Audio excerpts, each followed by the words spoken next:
for watching today as we continue studying our Sunday school unit that's entitled Dealing with Messy Relationships. We're in the fourth lesson. It's entitled Serve. The scripture passages are out of Galatians chapters 5 and 6, and the point of the lesson is to seize the opportunity to serve. Serve and service. These are two words that have both good and bad connotations, don't they? We sometimes punish people by giving them a sentence of community service, which they have to perform. And when someone goes to jail, when they go to jail, they have to serve their time. But when we go to a restaurant that gives excellent customer service, we can glowingly talk about that for days. And places like Disney World, they're known for their top-notch personal service. And whether or not it's true, we feel that the service that's given was because the server wanted to, not because they had to, not because it was their job. They wanted to. They got to do it. This week we're in the book of Galatians, New Testament letter written by Paul to combat the false teachers who had worked their way into the church. They were teaching legalism, specifically that men had to be circumcised in order to be saved. These false teachers were also known as Judaizers. Now, the first half of chapter 5 is spent arguing against legalism and that circumcision doesn't count for anything. But Paul was also potentially battling another false belief that was really the polar opposite of the teaching of the Judaizers. And he addressed both of those wrong beliefs in the first portion of our lesson text, which is out of Galatians chapter 5, verses 13 through 15. It says this: "You, my brothers and sisters, were called to be free, but do not use your freedom to indulge the flesh. Rather, serve one another humbly in love. For the entire law is fulfilled in keeping this one command: love your neighbor as yourself. If you bite and devour each other, watch out, or you will be destroyed by each other." First off, Paul's addressing Christians here. He calls them brothers and sisters. He previously mentioned back in chapter 5, verse 1, that Christ had set them free and that they were no longer under the bondage of slavery. And he repeats that thought here, that they were called to be free. But what does that mean, to be free? When we think of a modern American concept of freedom, it's basically doing whatever I want, right? And that's true to a point. You know, I have the freedom to drive a vehicle, but not drive it however I want all over the road. There's still restrictions. Which side of the road do I need to drive on? What speed can I drive it? Do I need a license? Do I have to have tags? All these rules apply. I can also vote for whomever I want. I have a freedom there, but I can only vote once. And if I'm voting in a primary election, at least in Arkansas, I can only vote between candidates of the party of which I'm affiliated. So when we're free from the yoke of slavery of sin or legalism, it's not that we're left unrestrained and unchecked and do whatever we want to. No, there are still rules that we have to abide by. But you might say, hey, wait a minute, I thought we weren't under the law anymore. I thought we were under grace. Then on the flip side, Christ didn't say he came to do away with the law, but to fulfill it. Well, let's think of it like this. Think of God's law, some of it being ceremonial law, some of it being moral law. Now, the ceremonial law dealt with, of course, ceremonies, worship rituals, festivals, circumcision, cleanliness, uncleanliness. And if you study the Old Testament feasts, you'll see that Christ, he was the culmination of those Old Testament feasts. In fact, in 1 Corinthians 5:7, it states that Christ was our Passover lamb. He fulfilled those ceremonial laws. He was the sacrifice once for all that does not need to be repeated. However, he obeyed the moral laws concerning coveting, adultery, stealing, those things. You see, you don't fulfill the moral law, you obey them. And Jesus obeyed the moral law perfectly.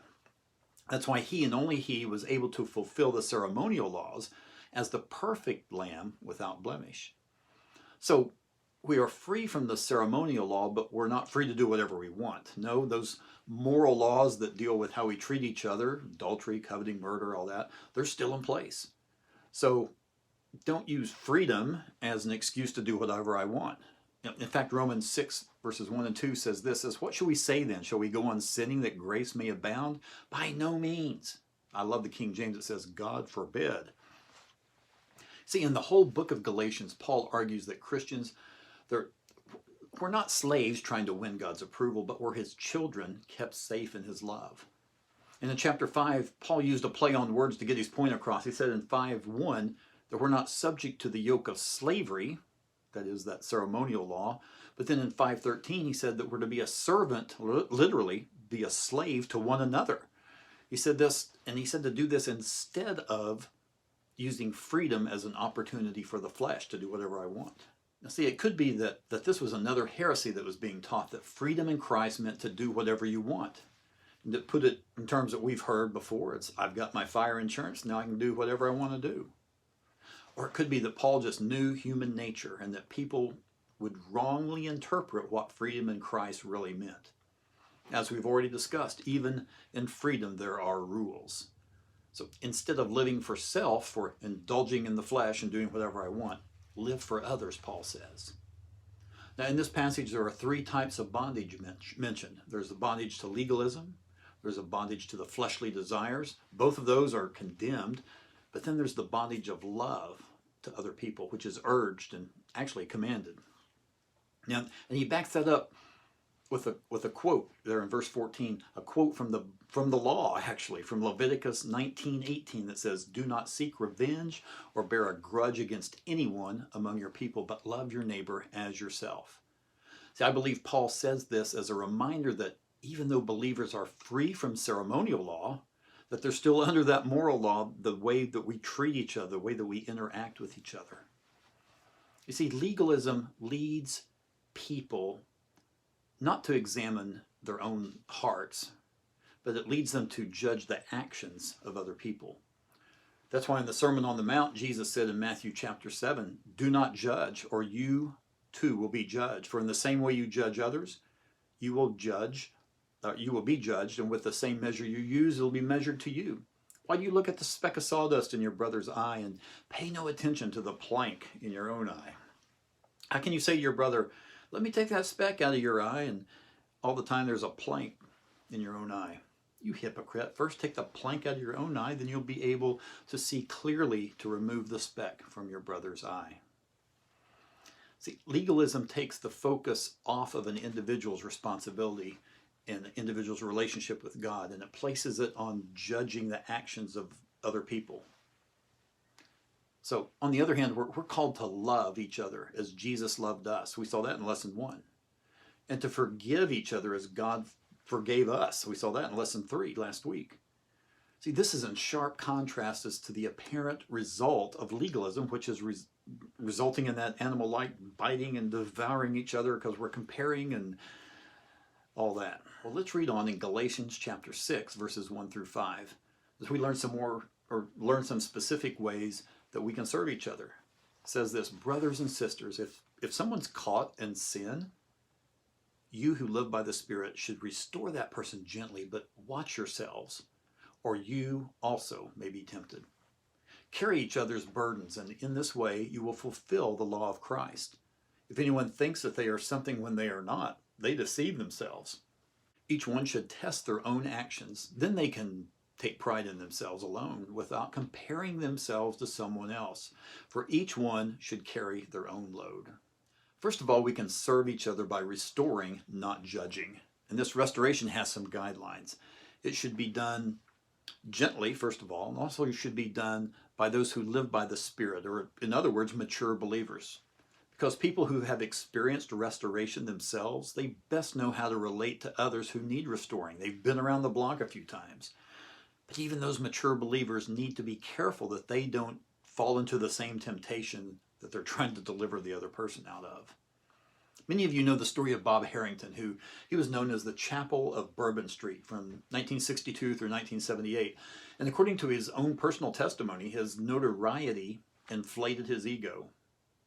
And then people started donating to his ministry, and his lifestyle became lavish, and then came the sexual temptation, and he fell into the same lifestyle that he was preaching against. So we've got to be careful not to follow that same way. All right, we also serve each other by carrying each other's burdens. As is mentioned in verse 2, now a burden was a load, it was crushing, it was too heavy to bear alone. And when you couple that with the fact that slaves were responsible for carrying the baggage of another person, that gives us another play on words that Paul's using here. Don't be burdened by the yoke of slavery. Instead, in love, carry each other's burdens. Don't be a slave to the law, but be a servant. Be a slave to each other. James gives us a practical example of this in James chapter 2, verses 16 and 17, which states, "Suppose a brother or sister is without clothes and daily food, and if one of you says to him, 'Go in peace, be warm and well fed,' but does nothing about their physical needs, what good is it?" See, not having clothes or food, that's a burden. That's a need that needs to be fulfilled. We need to step up and shoulder those burdens. So in what way does doing this fulfill the law of Christ? Well, it would help to know what is the law of Christ, doesn't it?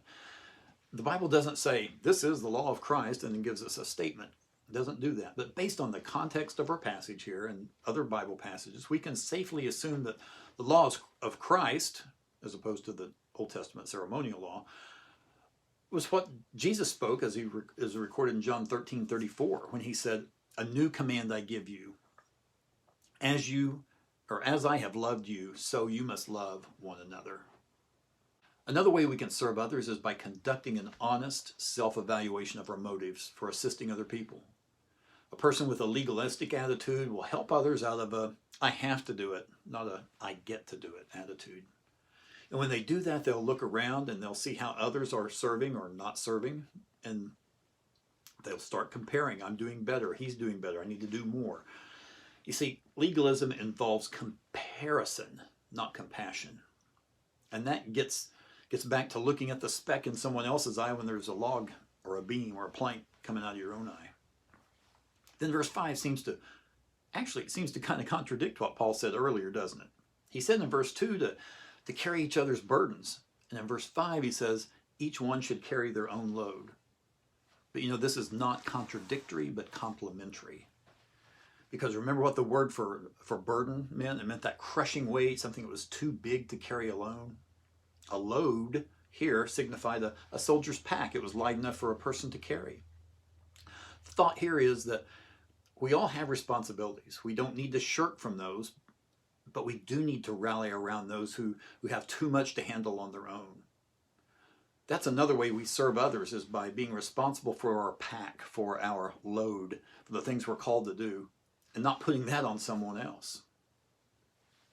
Our last verse is verse 10, and it says this, "Therefore, as we have opportunity, let us do good to all people, especially to those who belong to the family of believers." You see, our servant's heart is to be shown for all people, but especially fellow believers. I would ask you to personally look for ways to serve other people. There are a couple of guys in our church who just last weekend went and did some yard work for a lady whose husband's in the hospital. Because when he gets out here in a few days, he doesn't need to go home and see the yard and think, I've got to go out there and do that, and he really doesn't feel like it. No, they took it upon themselves to do that. They looked for a need and they fulfilled it.